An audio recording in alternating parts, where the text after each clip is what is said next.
আল্লাহ তাআলা একটা সূরা নাজিল করেছেন, সূরাতুন নাহল, মৌমাছি।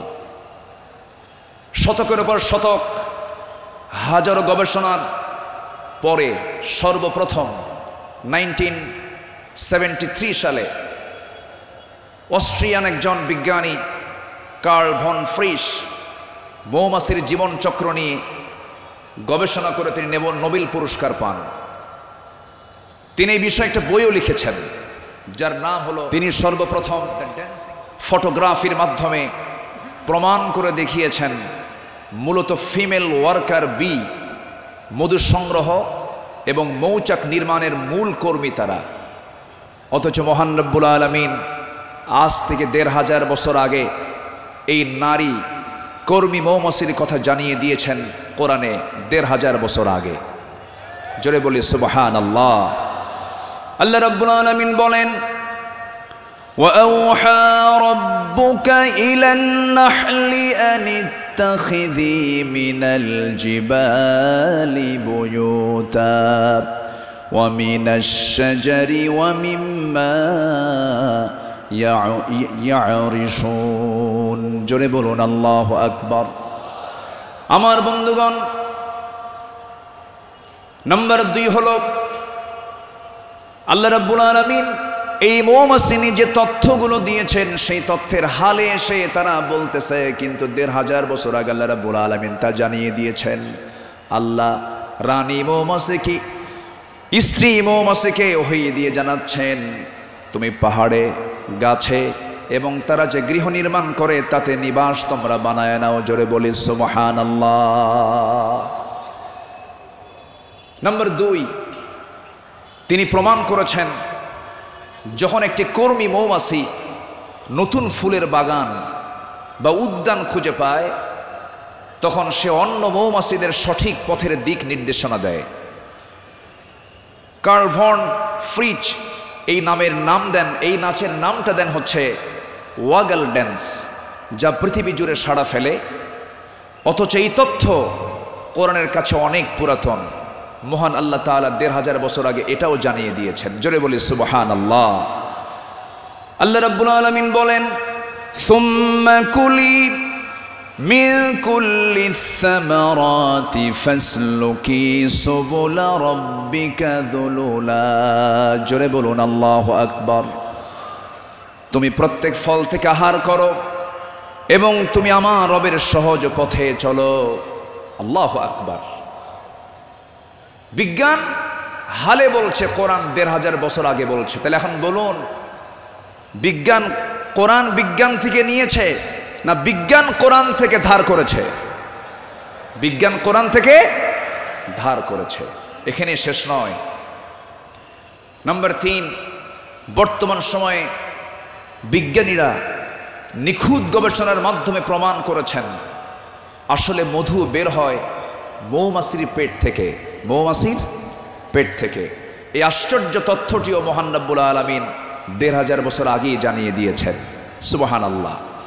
আল্লাহ রব্বুল আলামিন বলেন, ইয়াখরুজু মিন বুতুনিহা শারাবুম মুখতালিফুন আলওয়ানুহু ফীহি শিফাউন লিন-নাস ইন্না ফী যালিকা লাআয়াতান লিকাওমিন ইয়াতাফাক্কারুন। জোরে বলুন আল্লাহু আকবার।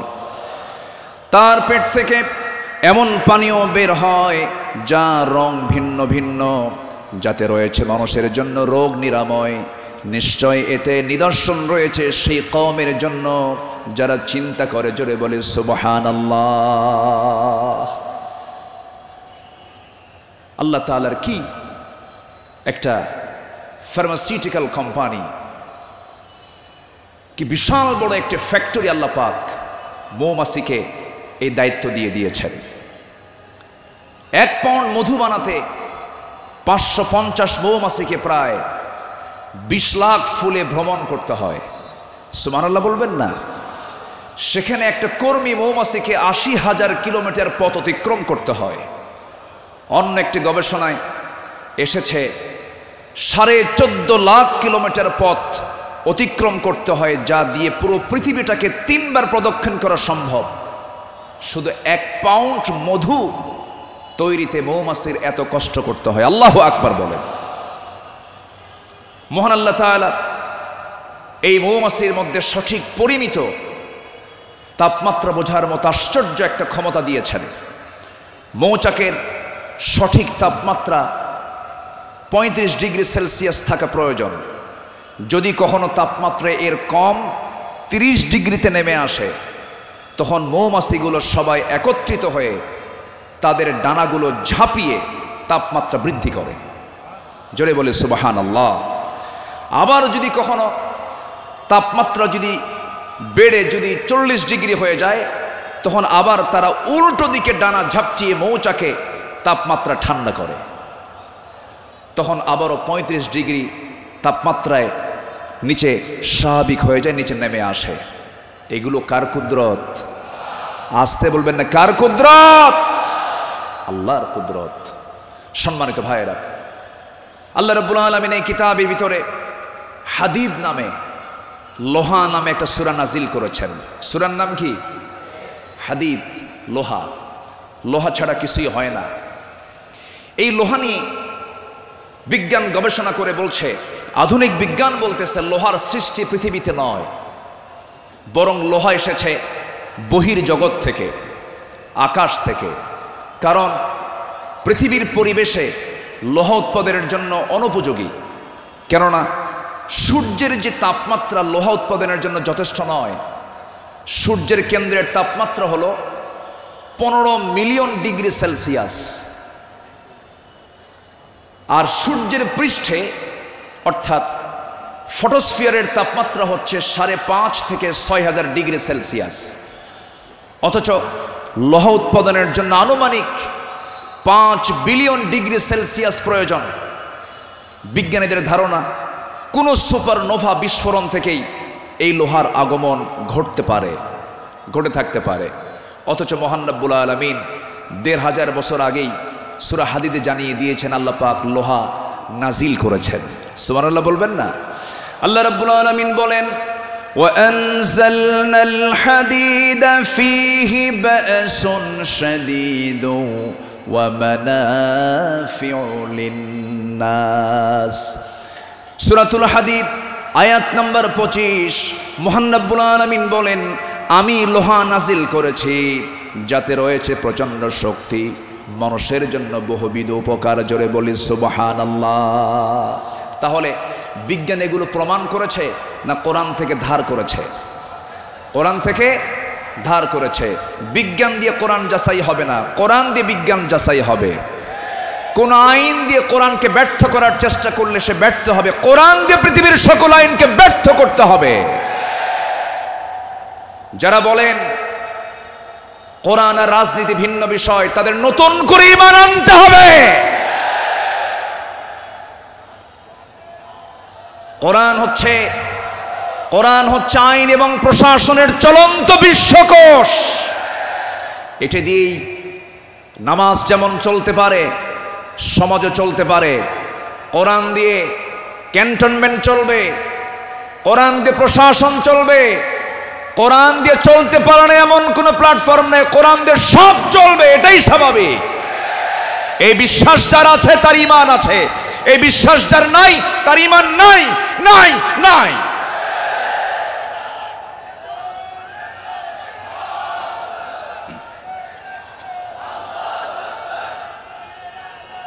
সম্মানিত ভাইয়েরা, সম্মানিত বন্ধুগণ, তাহলে সব সমস্যার সমাধান কি কোরআন করতে পারে?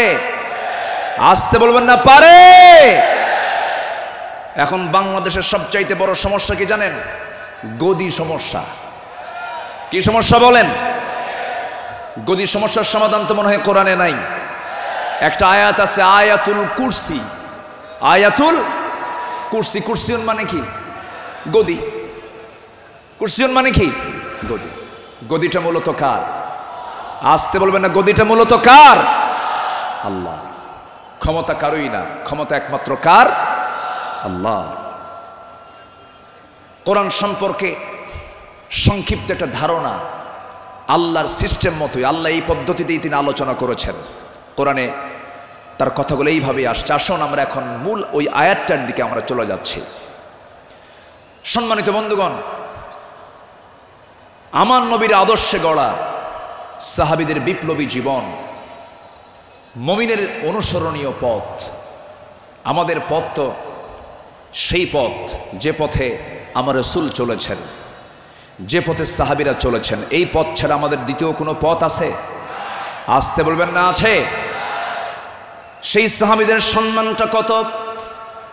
আল্লাহ রাব্বুল আলামিন বলেন, والسابقون الأولون من المهاجرين والأنصار والذين اتبعوهم بإحسان رضي الله عنهم ورضوا عنه وأعد لهم جنات تجري تحتها الأنهار خالدين فيها أبدا ذلك الفوز العظيم জোরে বলুন আল্লাহু আকবার।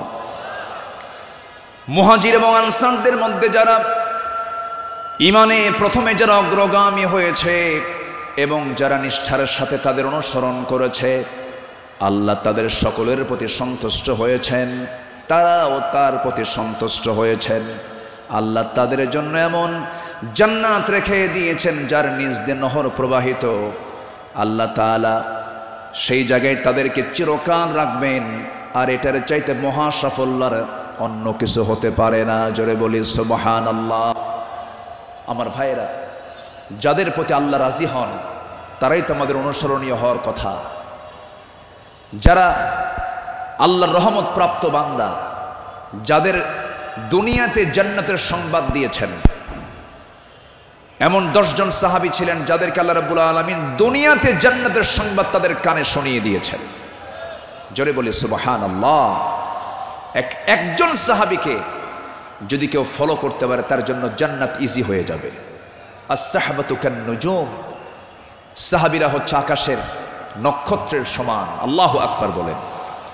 সম্মানিত ভাইয়েরা, মুমিনদের অনুসরণীয় যে পথ, মনের চাইতে রাসূলকে বেশি ভালোবাসতে হবে এবং তার ইত্তেবা করতে হবে। সাহাবীরা তা দেখিয়ে দিয়েছেন তাদের প্র্যাকটিক্যাল লাইফে।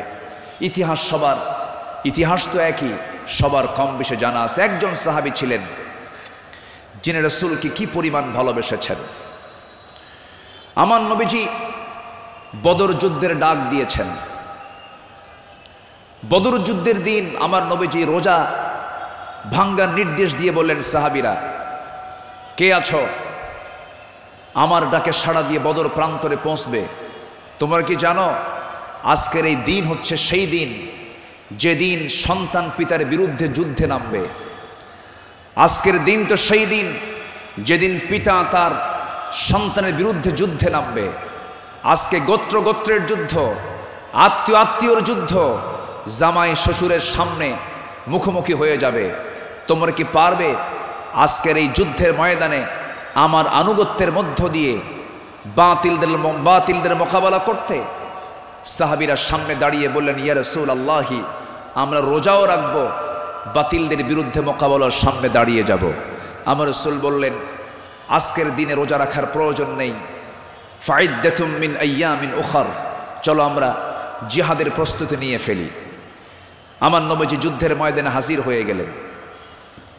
আমার নবীজি যুদ্ধের ময়দানে যখন দাঁড়ালেন, 313 জন সাহাবী নিয়ে বদর নামক প্রান্তরে, রমজান মাস, আমার নবীজির সামনে যখন দাঁড়ালেন, যুদ্ধ শুরু হয়ে গেছে। ওই যুদ্ধের ময়দানে 313 জন সাহাবীর ভিতরে 2 জন সাহাবী ছিলেন, তাদের বয়স একদম কম ছিল, মুআজ এবং মুআজ। এই 2 জন ছোট্ট সাহাবী, 11 এবং 13 বছর বয়স। এই 2 জন সাহাবী নবীর কাছ থেকে পারমিশন নিয়ে নিলেন, যুদ্ধের ময়দানে গিয়া প্রথম কাতারে দাঁড়ায় গেছে। এক সাহাবীকে ডাক দিয়ে বলছে, ও আমার চাচা আবু জেহেল কোথায়? আবু জেহেল দিয়ে কি করবা? সঙ্গী ছোট্ট 2 জন দারাজ গলায় দারাজ কণ্ঠে বলে ফেলতেছে, আমরা শুনেছি আবু জেহেল নাকি রাসূলকে খুব কষ্ট দিত, খুব জুলুম করত। আজকে আমরা কারো বিরুদ্ধে যুদ্ধ করতে আসি নাই, আবু জেহেলকে আজকে দুনিয়া থেকে বিদায় করার জন্য আজকে আমরা যুদ্ধে হাজির হয়েছি। ছোট্ট বাচ্চা মানুষ, ছোট কিন্তু ইমান খুব বড় মজবুত ইমান। এই ছোট্ট বাচ্চার কথা শুনে ওই সাহাবী আশ্চর্য হয়ে গেলেন। সাহাবী আশ্চর্য হয়ে বলতেছে, তোমরা কি তাকে সত্যি হত্যা করবে নাকি? হত্যা করব। ওই যে দেখা যায় ঘোড়ার পিঠে বসে আছে, দুই দিকে পা ছেড়ে দেওয়া। শুধু বলতে দেরি হয়েছে, যেতে দেরি হয় নাই।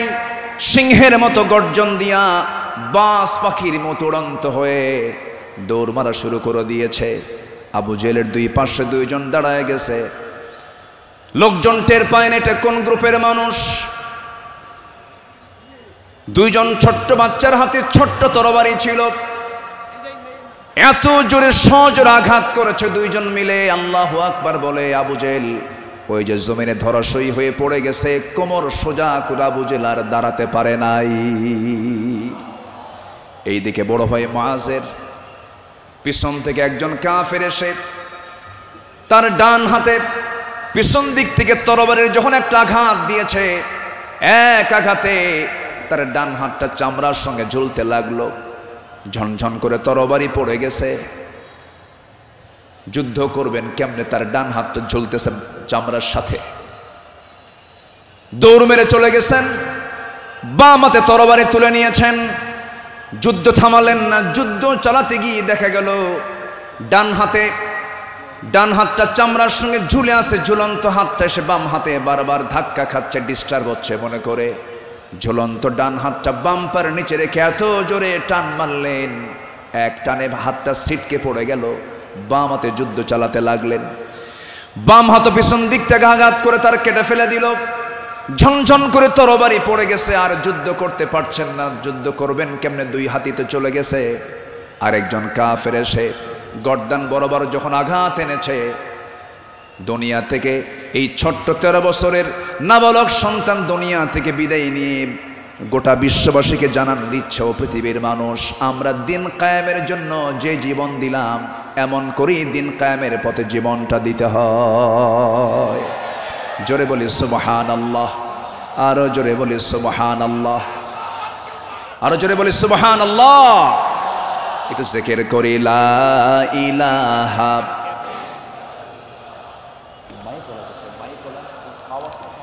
আরো জোরে লা ইলাহা। স্পিকার আওয়াজটা নাই, খুব আওয়াজ কম হচ্ছে, বলেন যে কানে আওয়াজ দিতে হবে।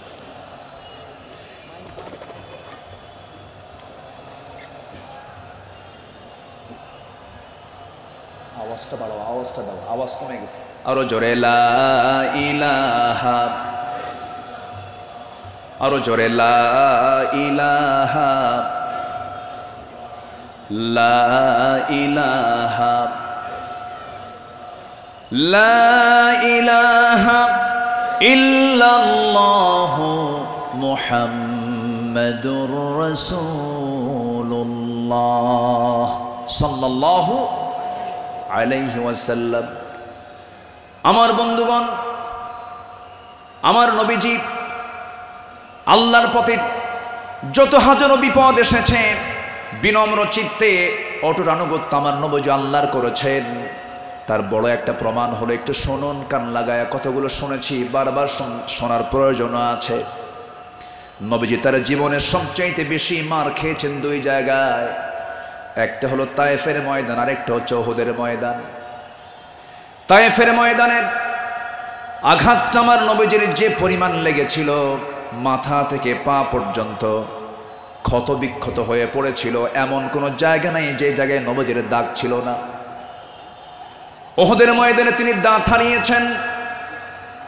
খন্দকের পরীক্ষা খনন করতে গিয়ে তিনি তার কোমর হারিয়েছেন। যখন পরীক্ষা খনন করতে গেছেন, 4 দিনের না খাওয়া রাসূল পরীক্ষা খনন করতে গিয়ে ওই যে কোমর কুঁজো হয়ে গিয়েছিল, মৃত্যুর দিন পর্যন্ত আমার নবীজি কোমর সোজা করে দাঁড়াতে পারেন নাই। এত বড় কঠিন মুসিবতের সম্মুখীন আমার নবীজি হয়েছেন। সবচেয়ে কঠিন টাইম চলে গেছে হলো তায়েফের ময়দানে বুক ভরা আশা নিয়ে কালিমার দাওয়াত দিতে গেছেন, কিন্তু সেই জায়গায় গিয়ে আমার নবীজি ফুল পেয়েছেন না পাথর পেয়েছেন? ফুল পেয়েছেন না পাথর পেয়েছেন? পাথর পেয়েছেন।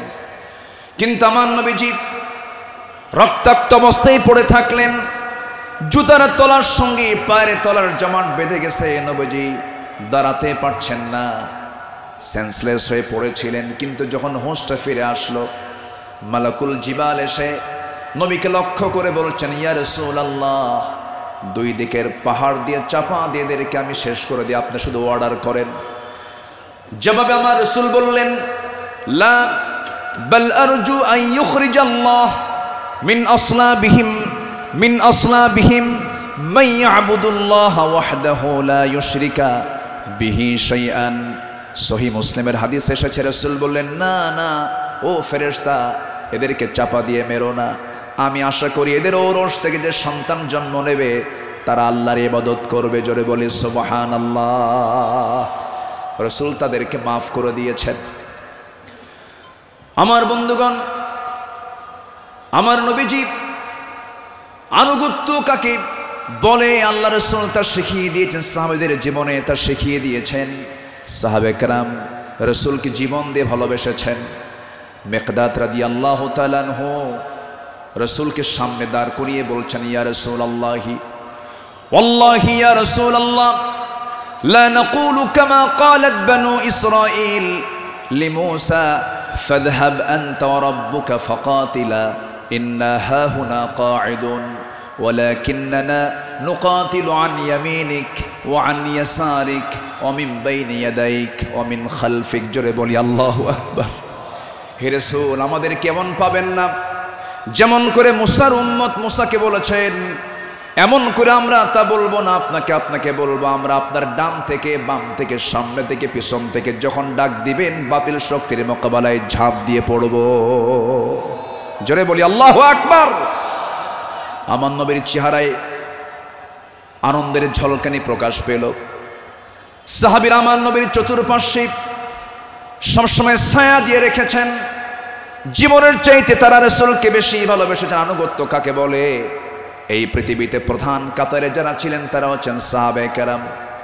সাদ ইবনে মুআজ রাদিয়াল্লাহু তাআলা আনহু বদর যুদ্ধের দিন মৃত্যুর ভয় না করে নবীর আনুগত্যে দাঁড়িয়ে দৃপ্ত কণ্ঠে বলেছিলেন, ফাওয়াল্লাযী বাআসাকা বিল হক লাউ ইসতা'রাদতু বিনা হাযাল বাহরা ফাখুদতাহু লাখুদনাহু মা'আক। সেই সত্যের কসম যিনি আপনাকে সত্য সহ প্রেরণ করেছেন, যদি আপনি আমাদেরকে আজকে সমুদ্রের দিকে অগ্রসর হতে বলেন তাতেও প্রবেশ করেন, আমরা সাথে সাথে আপনার অনুসরণ করে আমরাও সমুদ্র বক্ষে ঝাঁপ দেব, কোনো পরোয়া করব না। জোরে বলি আল্লাহু আকবার। আমার বন্ধুগণ, নাম্বার 2 আমরা চলে আসি দান এবং দানশীলতায় রাসূলের আদর্শ এবং সাহাবীদের অনুসরণ। আমার নবীজির দান, তার যে দানশীলতার ব্যাপারে হাদিস এসেছে, তিনি প্রবাহিত বাতাসের মতো দান করতেন। কানা রাসূলুল্লাহ সাল্লাল্লাহু আলাইহি সাল্লাম আজওয়াদান নাস ফালা রাসূলুল্লাহ সাল্লাল্লাহু আলাইহি সাল্লাম আজওয়াদু বিল খাইর মিনার রিহিল মুরসালা। আমার নবীজি প্রবাহিত বাতাসের মতো তিনি দান করতেন। যখন শুরু করতেন দান থামতো না, অবারিত দান করতেন। জোরে বলি সুবহানাল্লাহ।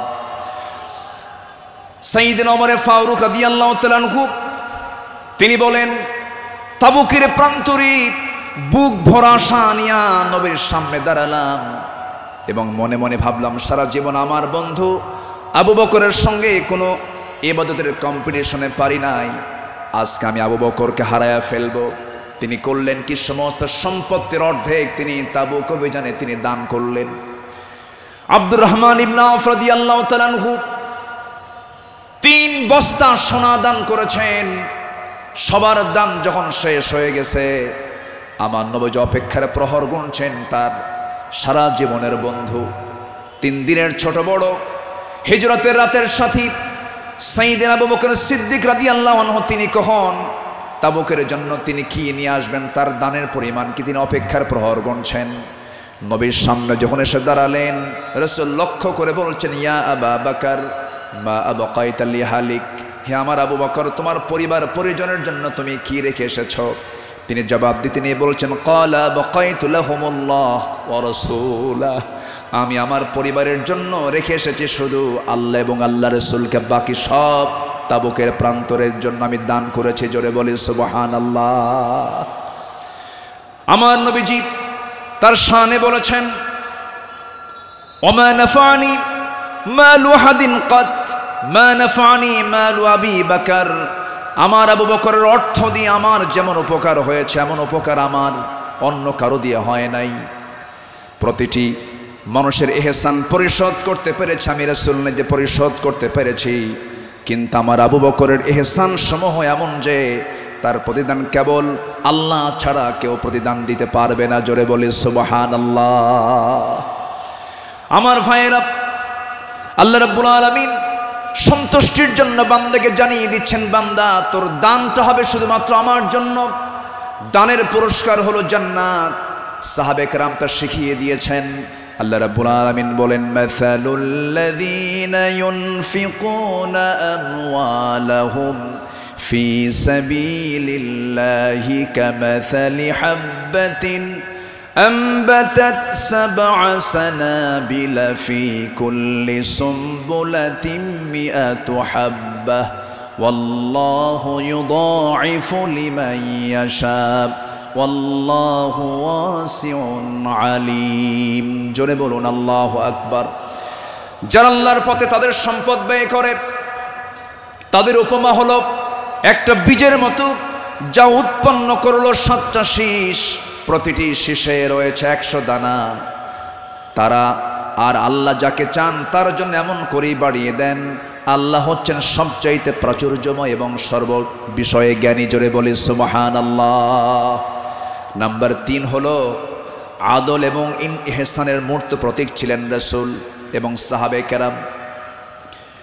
আদল কাকে বলে, ইনসাফ কাকে বলে, ইহসান কাকে বলে, যদি আমরা মডেল হিসেবে গ্রহণ করব আমার নবী এবং সাহাবে কেরামকে, আল্লাহ রাব্বুল আলামিন এই শানে বলেছেন, ইন্নাল্লাহা ইয়া'মুরু বিল আদলি ওয়াল ইহসানি ওয়া ইতা'i যিল কুরবা ওয়া ইয়ানহা আনিল ফাহশাই ওয়াল মুনকারি ওয়াল বাগি ইয়া'iদুকুম লা'আল্লাকুম তাযাক্কারুন। জোরে বলুন আল্লাহু আকবার।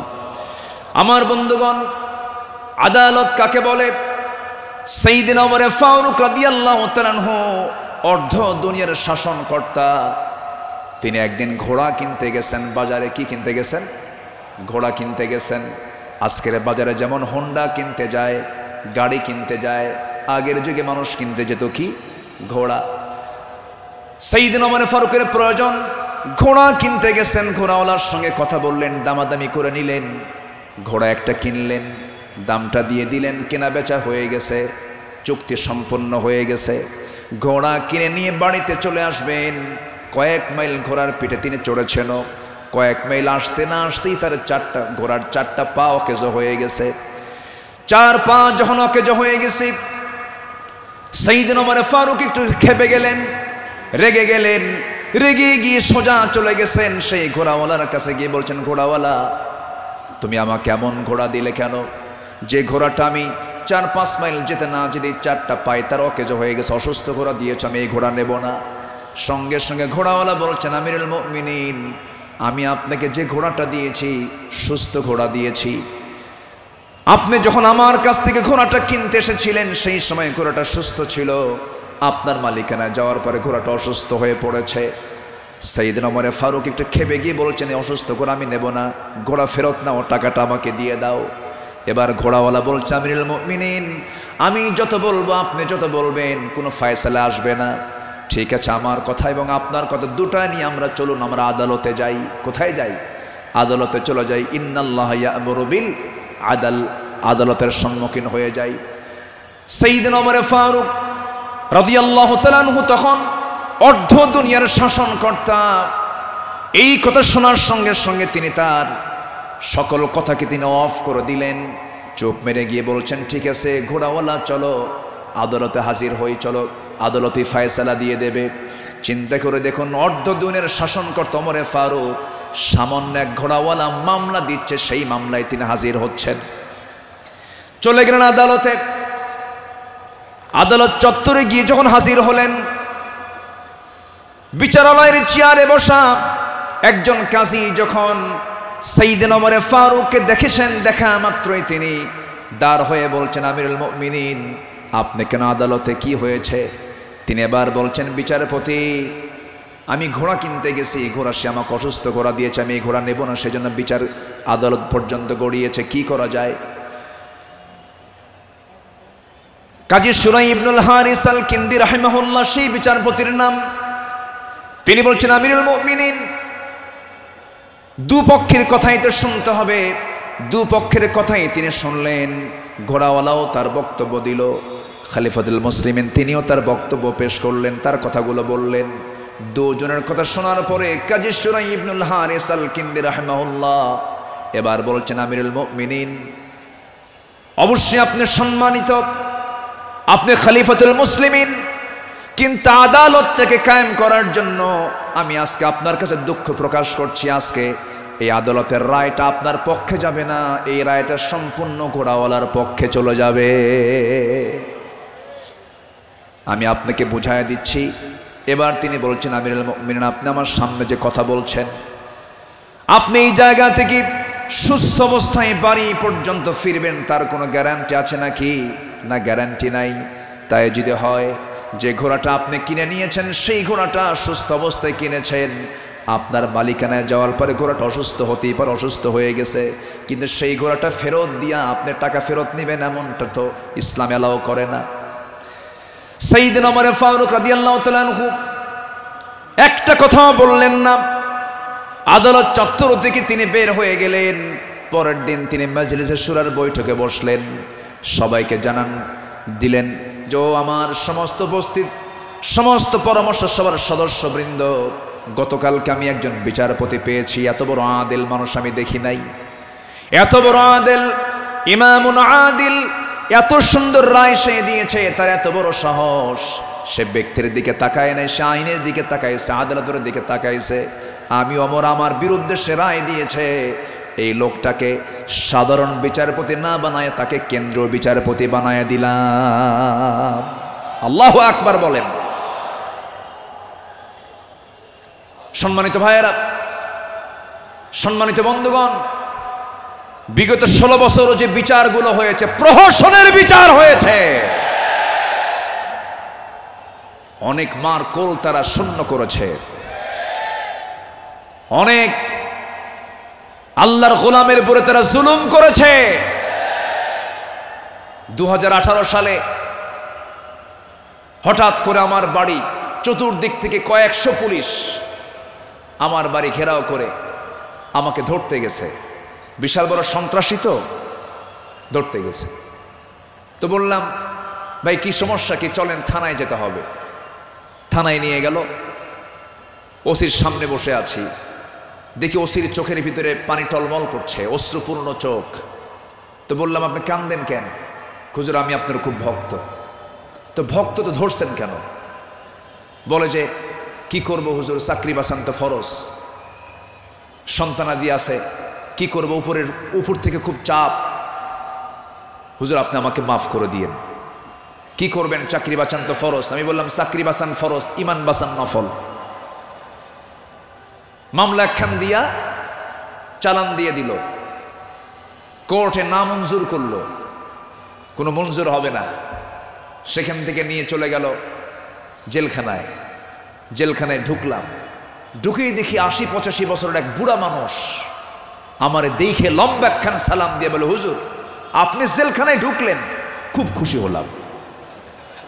তো বললাম, ঢুকলাম জেলখানায়, খুশি হলেন আপনি, ব্যাপারটা কি? বলে, হুজুর দূর থেকে ওয়াজ শুনি, দূর থেকে আলোচনা শুনি, কাছে যেতে পারি না, মুসাফা করতে পারি না, একটু মনের কথাগুলো বলবো তাও পারি না। কত সুন্দর আপনি আমার কাছে ধরা দিলেন, দোয়া করে জেলখানায় থাকেন। তো আমি এখন উল্টা মুরব্বীকে বললাম, চাচা আপনি জেলখানায় কেন এই বুড়া বয়সে, নাতিপুতি থুইয়া? তো বলতেছে, বাবা কি বলবো, বোমা হামলা বোমা হামলা। কে মানে?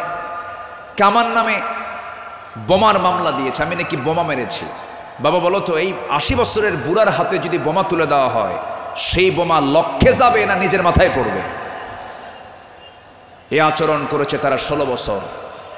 ফেরাউন বেঁচে ছিল, ফেরাউন পৃথিবীতে বেঁচে ছিল 1600 বছর, এরা ছিল 16 বছর। সংখ্যার যে মিল হলো কেমনে বুঝলাম না। ফেরাউনের যে চরিত্র, এদের সেই একই চরিত্র তারা প্রকাশ করেছিল 16 বছর। দাড়ি দেখলেই, টুপি দেখলেই তাদেরকে জঙ্গিবাদীর তকমা লাগে, মামলা দিত। রাস্তার ফকির পর্যন্ত মামলার শিকার হয়েছে। আল্লাহ পাক একটা পরিবেশ আমাদেরকে উপহার দিয়েছেন, দিন কায়েমের কাজে আমরা এই পরিবেশকে কাজে লাগাবো। জোরে বলি ইনশাআল্লাহ, আরো জোরে বলি ইনশাআল্লাহ। আল্লামা সাঈদী তিনি দুনিয়া থেকে বিদায় নিয়েছেন, তার একটাই স্বপ্ন ছিল, এই বাংলার জমিন শাসন হবে কোন দিন? কোরআন দিয়া। এটাই তার স্বপ্ন ছিল। সেই স্বপ্ন পূরণ করার জন্য আল্লামা সাঈদীকে জীবন দিয়ে ভালোবাসেন আপনারা, আমি বিশ্বাস করি। কারণ 100 বছরের ইতিহাসে এমন রেকর্ড নাই। আল্লামা সাঈদীর শুধু ফাঁসির রায় দিয়েছিল, সেই রায়কে কেন্দ্র করে একই দিনে শতাধিক মুসলমান শাহাদত বরণ করেছিল। সম্মানিত ভাইয়েরা, তার যে স্বপ্ন, এই দেশ আল্লাহর জমিন, আল্লাহর জমিন আল্লাহর দিন কায়েম হোক, সেই জমিনে দিন কায়েম হওয়ার জন্য যদি বুকের তাজা প্রাণ ঢেলে দিতে হয়, বুকের তাজা রক্ত ঢেলে দিতে হয়, জানমাল দিতে হয়, সবাইকে রাজি আছেন? রাজি আছেন কারা কারা? হাত উঁচু করে দেখান মুসলমান।